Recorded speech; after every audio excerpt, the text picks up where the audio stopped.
สวัสดีและสบายดีพ่อแม่พี่น้อง FC ที่ฮักแพงบ่ว่า FC ฝั่งลาวฝั่งไทยแล้วก็ต่างประเทศนำเด้อพ่อแม่พี่น้องเนาะมามื้อนี้ก็มาพบพ่อกับช่องบ่เจอชาแนลอีกแล้วพ่อแม่พี่น้องเอ้ยเส้นเก่าเส้นเคยเนาะมื้อนี้ทางบ่เจอค่ะได้ยินข่าวดีอีกข่าวหนึ่งพ่อแม่พี่น้องเรื่องน้องเสวยพ่อแม่พี่น้องเนาะเพราะว่าทางบ่เจอก็บ่เคยไปหาน้องเพิ่นจักเทื่อดอกพ่อแม่พี่น้องเอ้ยเนาะเราได้ยินข่าวจากช่องเบาล่าเพิ่นพี่น้องเนาะเพิ่นไปตามหลายมือตั้งแต่มื้อวานนี่เพิ่งจะเห็นน้องเพิ่นอยู่พี่น้องไว้แบมบ่ฮู้ว่าน้องเพิ่นเป็นอีหยังเนาะพ่อแม่พี่น้องเนาะก็เป็นหยังจึงว่าจึงได้หายตัวไปสักพักหนึงพี่น้องเอ้ยเนาะเพราะว่าน้องเพิ่นได้โคมใหม่บ่หรือว่าไปก้านแล้วก็นอนอยู่ป่าอยู่ดงเลยบ่หรือว่าจังใดนั่นแหละพี่น้องเนาะเพราะว่าเพิ่นไปหาถามแถวชาวบ้านแถวซองแถวนั่นแหละพี่น้องไอ้เนาะที่ว่าทางน้องเสวยนั่นแหละพี่น้องเนาะเพิ่นก็ไปหาตามตลอดนั่นแหละพี่น้องเนาะนี่แหละพี่น้องไปพังทางบาลาเพิ่นว่าอย่าง ก็สิไปกระเป๋ากิ๊ดเนาะพี่น้องเนาะก็จะไปตามหาเพิ่นว่าเพิ่นเป็นจังไดพี่น้องเอ้ยกระเป๋ากิ๊ดกะได้เฮือนเอาล่ะที่อันนี้แหละพี่น้องเอ้ย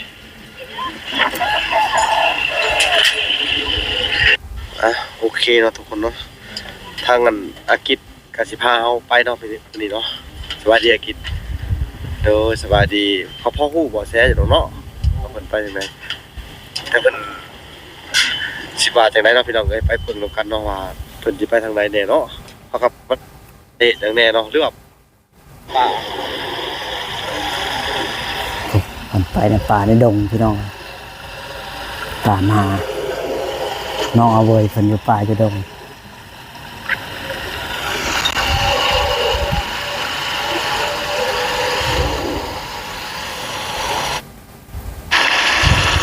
มันยังบอกยังไกลอยู่พี่น้องเนาะปลาดินตรงนี้เลยครับตรงนี้นะ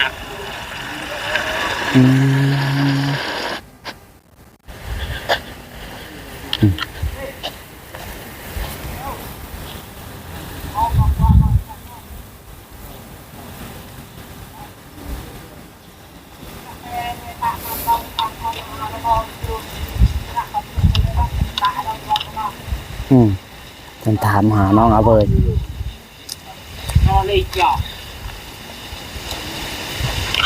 สวัสดีผู้เห็นเพิ่นมาสิบ่อ้าวเพราะว่ามื้อนี้สิพาเพิ่นออกไปซื้อโทรศัพท์เขาเห็นเพิ่นบอกเขานี่เด้อหรือว่าให้เจ้าเอามาไปส่งเลยเด้อเพราะเฮาสิช่วยเหลือเพิ่นแล้วสิซื้อโทรศัพท์อิหยังให้เพิ่นเด้อเพราะว่าผู้ใหญ่เพิ่นเป็นห่วงหลายหรือท้ายโตมานี่นะเขาว่ามื้อแรงบ่หรือว่าเดี๋ยวได้อันน่ะแต่โทรหาเฮาเดี๋ยวให้จดเบอร์ไว้ให้เด้อ3 6แล้วได้ไปอันก่อนถนน9 3 0งานระหว่างเดินไปยาตัวมันสิเข้าดงเนาะเขากลับเขาไปหันเบิดเนาะเขากลับเขาไปหาอยู่ดงต่อเนาะสบายดีสบายดีถ้าจะไปสัมภาษณ์น้องอ้อยเพิ่นเมื่อวานนี่เป็นได้ไรล่ะอ้อยฟังหน่อยเพิ่นเป็นได้ไรเพิ่นกินข้าวกับหยังสบายดีอันนี้นะป้าสิไปหาสระมาสบายดีโดยเมื่อวานนี่ไปเจอไอ้น่ะอยู่ไสไอ้เบยน่ะไปทางบ้านสนุนไปกระซาปลากับเจ้าได้หลายบ่เพิ่นว่าแม่เที่ยงนี่บ่คือแล้วสะป่าก็ไปเลย ปันปลากันมาจากไปเพิ่นว่าเพิ่นสิไปนอนใส่จักแล้วยังตามบอกพ่ออยู่เลยพี่น้องเลยเนาะบอกว่าน้องพัชิมาเราสะป่ากันไปเนาะตัวได้ปลาตัวนึงจะเอารถไปได้แบบนี้ขับไปแล้วเพิ่นว่ากับเจ้าเพิ่นสิไปใส่ขนุนบ่ก็เลยแหละเป็นปลามาก่อนปลาตัวตาคือว่าเนาะพี่น้องเอ้ยชาวบ้านเขาว่าโคกกว้างมันไกล จังน้อยยากเข้าไปนำเด้ค่อยว่าน่ะ แต่ว่าเล่นจะไปรอดจังไดบัดนี้ เออ จะรอดจังไดบัดนี้ มันอยู่ว่าไปจังน้อยเข้าไปนำก็ยากนะไปอยู่ทางนะนี่ไปสายดีมันก็บ่ได้นะงั้นนั่นค่อยว่าน่ะ แม่น มันจังน้อยมันยากเข้าไปนำก็ยากแบบนี้แล้วไปให้ซ้ำ แม่นเขาเป็นห่วงร้ายจักตายหลายดีจังไดนะเพราะว่าอันผู้ใหญ่เพิ่นก็สิมาช่วยหลายแน่นะมื้อนี้ก็พาเพิ่นไปซื้อโทรศัพท์จะมาตามหานี่นะท่านยิงแค่ว่าไปให้ซ้ำบอกร้านหน่อยเด้อจังน้อยเข้าไปนำยากแม่น ดังนั้นเคยเห็นอยู่ดีอยู่กับลูกคอยแต่มันไปแต่มันเศร้ารักตัวถือไปสะป่าแล้วสะป่าคือได้ปลาตัวหนึ่งเอาถือเข้าไปเลยเอาเรื่องห่วยนี่บ่แถวห่วยไกลเติมเนาะดงเลยเนาะดงไกลขนาดเนาะกว้างไกลเนาะดังนั้นคือว่าไปให้ทุกครั้งโดยไปนำได้ต้นหน้าเนาะสิเจ้าเนาะเห็ดเตาเห็ดหยังเนาะพี่น้องเอ้ยบ่รบกวนเพิ่นอาจสิไปหาต่อแต่ว่าที่แน่เพิ่นออกไปทางตีนมาถนนนี่เนาะคือออกไปคนแหละแล้วสะปากับลูกขอไปคนเลยโอเคนะทุกคนเดี๋ยวเขาจะพากันไปตามต่อเนาะโอเคเอารถป่าไปรถเลยพี่น้องเอ้ยครับมือเด็กคอร์สให้พบเจอเพิ่นเนาะพี่น้องเนาะเป็นรถปลอดภัยโอเคพอกันเคียงต่อไปเลยพี่น้องเอ้ยเมื่อวานเนี่ยเห็นบ่อแสอยู่เนาะวันเนาะวันนี้เห็นอยู่ที่ด้านนี้โดยอันเพิ่นเป็นได้เพิ่นบ่อยากให้ความช่วยเหลือบ่หรือได้เนาะก็ยังบ่เลือกคนอยากให้ช่วยเหลือคือกันแต่ว่ามื้อนั้นเขาเฮาสงสารเด้สงสารผู้หายหาเฮาว่าเขาหาอยู่บ้านถนนเจ้าน่ะโดยว่าเขาเอาไปส่งโดยจะเข้าแล้วเขาไปส่งก่อนนะแล้วบ่ฮู้ว่าเฮ็ดได้เนาะเพิ่นจังออกมา4:00 นนั่นเนาะจักเคยไปแบบนั้นตลอดมันยังหิวข้าวเคยไปบ่แต่ช่วงมีข้าวกินตลอดพาเพิ่นไปเลี้ยงตลอดนะแต่ก็บ่ฮู้ว่าเพิ่นเป็นหยังเนาะคือเป็นหากเพิ่นเคยไปเนาะสงสัยเนาะเคยไปตลอดก็เคยได้ยินเขาจมอยู่ในบ้านน่ะอยู่นำมันช่วยนี่อึดอัดเพิ่นว่านะบ่ได้ไปไสเพิ่นว่าเคยจมอ่ะบ่น่ะเพิ่นจมเคยจมแต่สิเฮาพังอยู่มีแต่ว่าเพิ่นน่ะคนเคยไปว่าสิเนาะ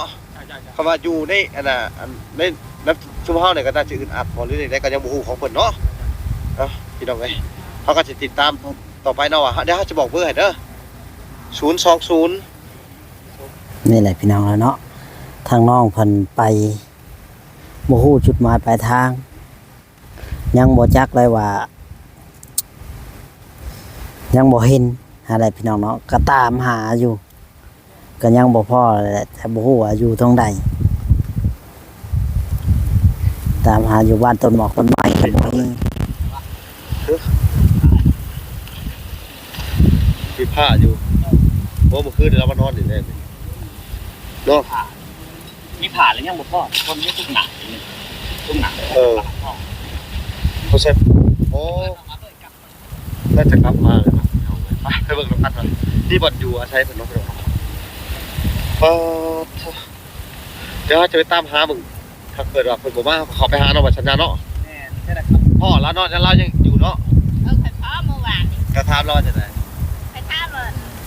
มว่าพวกนั้นมันมาบ่เข้ามาแล้วเข้ามาแล้วจะไปเฮ็ดหยังไปหากินแล้วจะเราไปหากินเนาะโดยเสือคิงกันบ่เราไปหากินเนาะเราไปหากินแล้วจอยจะสิกลับรอสิแล้วพ่อกับเจ้านะเราว่าจะได้กลับโดยก็เกือบปลอดภัยเนาะปลอดภัยแล้วนี่แหละพี่น้องเอ้ยเนาะทางน้องอาวุธมันยังบ่พอพี่น้องเอ้ยแต่บ่ฮู้ว่าเบิ่งช่วงค่ำๆบ่ได้เนาะว่าเพิ่นสิพ่อโตบ่หรือว่าจังใดยัง50-50อยู่ดอกพี่น้องเนาะทางน้องอาวุธเพิ่นสิกลับมาหรือว่าจังใดหรือว่าสิบ่มาหรือว่าจังใดเนาะยังแบบว่าเห็นอยู่แล้วแต่ว่าน้องเพิ่นเป็นคนที่ว่าไปเรื่อยๆอะไรพี่น้องเนาะบ่ฮู้ว่าสิไปตามอยู่ไสอยู่ป่าอยู่ดงเพราะว่าคนไปเนาะพี่น้องเฮาไปหาตามมันก็ บ่จักจุดหมายปลายทางบ่ว่าน้องเพิ่นสิไปอยู่หัดอยู่นี่เฮาฮู้น่ะมันไปถึกพี่น้องอันนี้เฮาไปตามหาแบบว่านั้นโอ้มันก็ลำบากอยู่ได้พี่น้องเอ้ยเนาะความลำบากอยู่ได้คือได้ยินคอมเมนต์หลายๆคอมเมนต์ก็ว่า มีแม่น้องยังมีชีวิตอยู่แล้วก็เอ้ยยังมีชีวิตอยู่เมืองฮิตบูนเพิ่นว่าพี่น้องเนาะแต่ว่าเพิ่นเอาผัวเฮือนเดียวกันแม่กับลูกนะน่าจะประมาณนั้นแหละพี่น้องเฮาก็บ่ฮู้คือกันพี่น้องเนาะแต่ว่าทางแม่เพิ่นเอาผัวเอาอ้ายทางลูกเพิ่นเอาน้องนะพี่น้องเอาผัวเฮือนเดียวกันแต่ว่ามันสิเป็นไปได้บ่หรือว่าจังไดเนาะเฮาก็บ่จักคือกันพี่น้องเนาะแต่ว่าเพิ่นปะลูกปะเต้าไปได้ไหนพ่อแม่พี่น้องเพิ่นบ่ได้มาหาน้องอาเวยบ่ได้ยินข่าวคือว่าไปมาเอาใบยุกย้ายไปอย่างสั้นอย่างซี่อะไรพี่น้องเนาะเมื่อก่อนนะจังใดก็ให้พ่อแม่พี่น้องเป็นกำลังใจให้เนาะพ่อแม่พี่น้องคลิปนี้ก็สิบ่มีหยังหลายให้น้องเสวยกลับมาอย่างปลอดภัยพี่น้องเนาะแต่ตอนนี้ก็ยังหาบ่เห็นพี่น้องบ่ฮู้ว่าน้องเพิ่นสิอยู่ไสนั่นแหละพี่น้องเนาะจังใดก็ฝากพ่อแม่พี่น้องเป็นกำลังใจให้นี่เด้อพ่อแม่พี่น้อง FC ทุกท่านทุกคนที่เข้ามาดูมาชมเนาะช่องบ่าวจอยชาแนลฝากเป็นกำลังใจให้แน่เพราะว่าเฮาก็